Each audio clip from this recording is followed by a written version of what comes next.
All right, it is Saturday night in Hong Kong.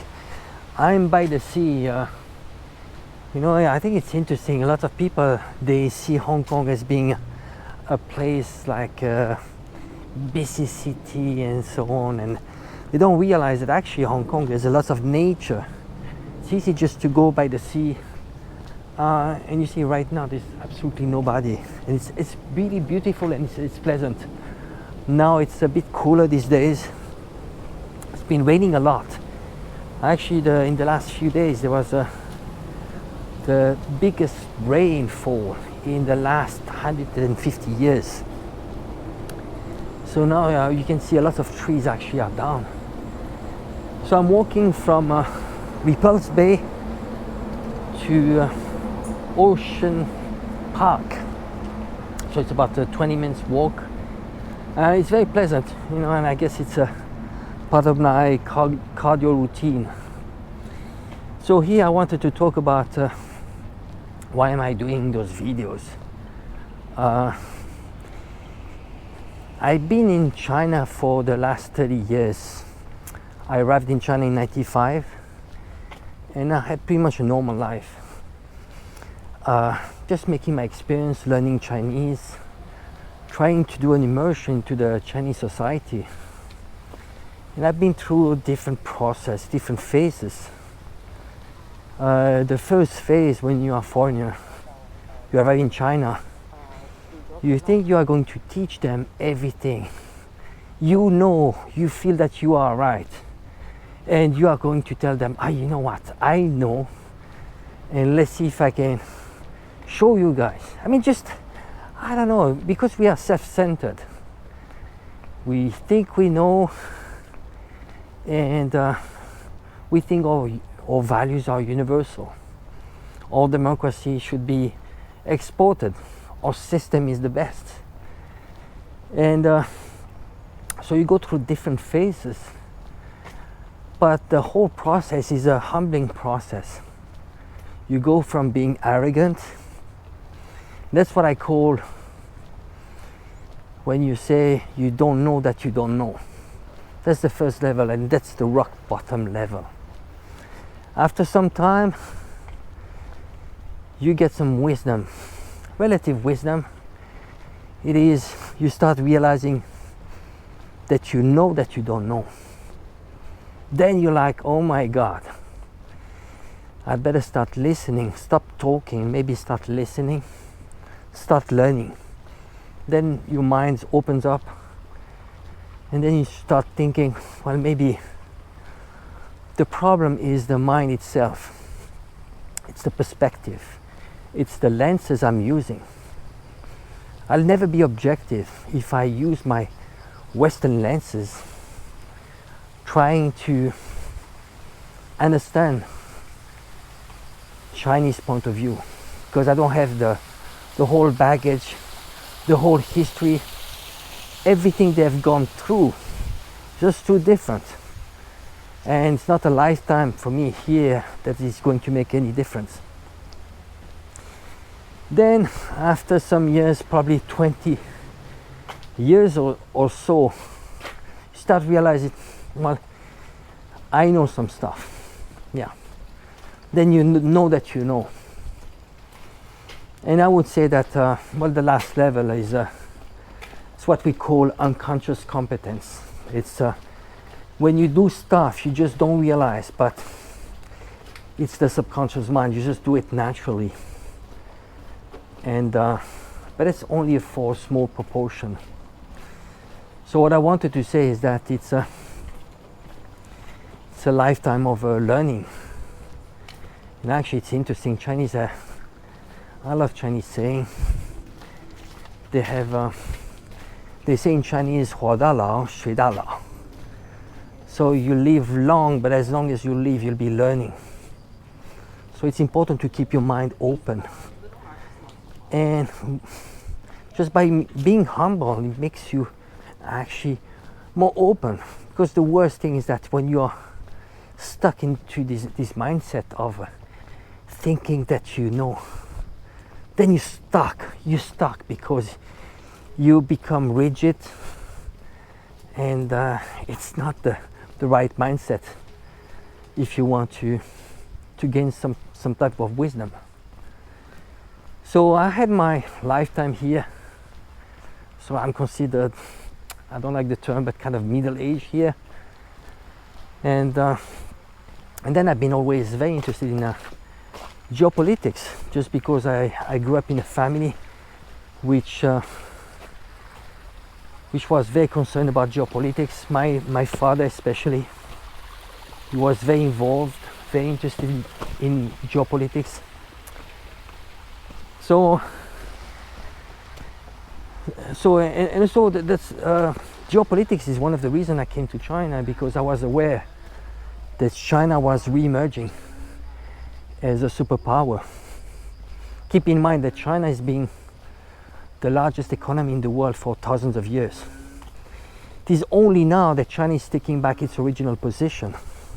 So it's not an emerging power. It is just taking back its original position in the world.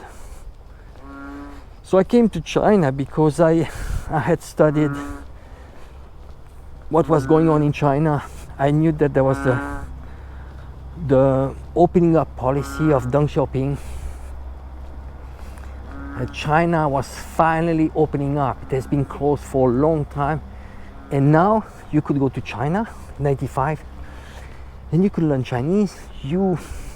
There were opportunities, and I wanted to experience with my own eyes this opening up of China. So since then, for almost 30 years, I've seen all the changes. And to be honest, I mean, most of the changes, even from a Western perspective, were just amazing. But ultimately, it's not up to me to say what is good or bad. It's up to Chinese. So I've been with Chinese, talking to Chinese, living with Chinese for the last 30 years. And what I hear is something that we don't hear in the West. I hear satisfaction. I mean even gratitude. They know their history. They know where they come from. They know what it took actually to get where they are. Taking into account that China has been invaded 100 years ago, it has been humiliated. There were 8 powers, superpowers, came to China and they split the country. They take some land here and there. For example, the British had taken Macau, Hong Kong. So they had what we call the 100 years of humiliation.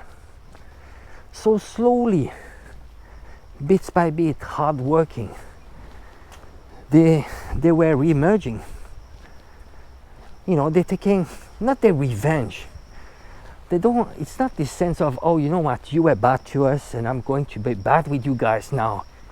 It's not. It's just about getting back their dignity. Because ultimately what they want is really, because Chinese are very down to earth. You don't talk about ideology, freedom, I mean, all those concepts that are very intangible. With the Chinese, it's going to be like, you know what, I need to see real stuff. You tell me about prosperity, okay, but I need to see it. Can I put food on the table?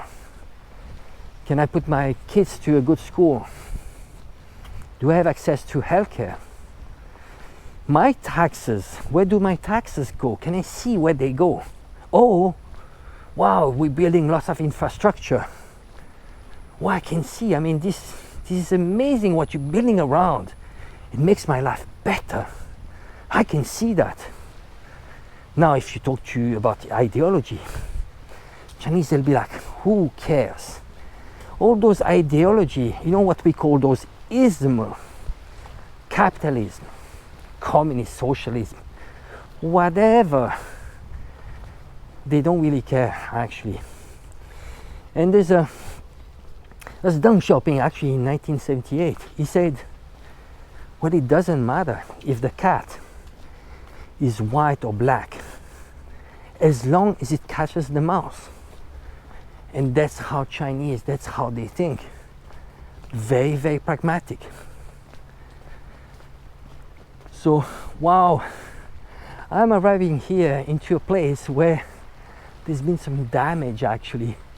Can we cross the road here? All right. Well, see, I'm going to show you here. You see, because of a heavy flood, this is what you got here, you know. So I have to cross. It's a bit muddy. Oh my God. All right, I'll try not to be too messy here. It's extremely muddy. Oh my God. All right. I didn't expect that. All right, we're good. So yeah, you say it doesn't matter. The cat is black or white as long as it catches the mouse. Meaning, you know what? We are going to use many different tools. Back then, China was very backward. They needed two things, very important. They needed transfer of technology. They needed funding. And they said, well, you know what? We are going to comply. China kind of pretended, you know, we are going to abide to this Western order. You know, this Western order is after World War II. They created those organizations. Well, the UN is kind of Western controlled somehow, but it was created by the winners. Then you had the World Bank, the World Trade Organization, the IMF. I mean, all those organizations were tools to control the rest of the world. And they abided by those rules. And somehow, you know, they play by the Western games, you know, they play by the rules of the Western games, meaning, you know what, we need capital. We are going to be a system, a socialist system with the Chinese characteristic, mixing capitalist tools, but keeping in mind that the ultimate goal is to be a socialist country. So it's a whole process, you see. And the legitimacy of the CPC, the Communist Party of China, is to, as long as it delivers results, prosperity, stability, and very important, protect Chinese sovereignty, including Taiwan belonging to China, then Chinese are okay with that. But ultimately they know that this process going through capitalism, they will still need at some point to have some kind of a shared prosperity, meaning redistribution of wealth. And this is where actually China is changing. We see there are more and more policies where the party is actually starting to share the wealth. A lot of Chinese, they became billionaires. That's fine. That was actually Deng Xiaoping, he said clearly, it's okay, let a small minority to make money and it will trickle down. But again, it is still a government by the people. Just to give you an example, in China you would never have the elites, the rich elites, to be involved into politics. That's a big no. They don't even try, because if they know that those guys, powerful people with money, start to mix up with Chinese politics, then it's a big kick in the butt. Sorry the term, but it's a big no. So this is one of the big differences. The structure of their politics, they made sure that money is not involved into politics. There's not this system of lobbying. And somehow, I don't want to go too much into details because it would take a long time. But it's a system which is an extension of 2,000 years of of Chinese management techniques when it comes to politics. Whoever gets to the top are people that started from the bottom and they've been delivering results. It's what we call meritocracy system. As long as you are good, you can climb up the ladder of power, but in this whole process, not only you need to deliver, but also you are selected and elected by your peers. And somehow this is why you get the best people that get up to the ladder of power. And then when you look at the background of those people, they very often are engineers, they have PhDs, you know, because those leaders, they have a scientific approach when it comes to managing a country. So they say something and they deliver. It's a kind of boring politics compared to the West. The West is a showmanship, is very emotional. In China is the compromise. You have smart people that sit around, the best of the best. They sit around and they say, okay, we want to build up. We have a plan, which is 5 years plan. But also we have plans for the next decades, the next generations. And they don't have the pressure that all politicians have in the West. In the West, it's about, they are constantly pressured about those election cycles. They're basically full-time working on being elected and how they get funding for the elections, and not on really delivering results to the people. That's for the West. China is different. China, because they don't have those beauty contests we have in the West, they can focus on doing the job. So you got those engineers, PhDs, very smart people that have a scientific approach and they deliver. So you will never have politicians in China that say, oh, I promise this, this and that. It doesn't happen. If they do promise, they're gonna comply. And they come back, they have a 5-year plan, and they come back and they say, well, this is what we accomplish. But they will tell you, if we didn't reach a certain target, well, they get back to it, and they might be close to it, but they'll explain. It's not like in the West, all politicians are going to tell you what you want to hear. If you deliver or not, it doesn't matter. So I've done a big loop here. So that's my experience with China. And I feel, why am I speaking? I'm doing those videos and I start speaking out is because of all those lies of the Western media. You know, it's they are actually doing what Noam Chomsky calls manufacturing consent, and it's actually working very well. If you look at how people see both Russia and China in the West, it's very negative,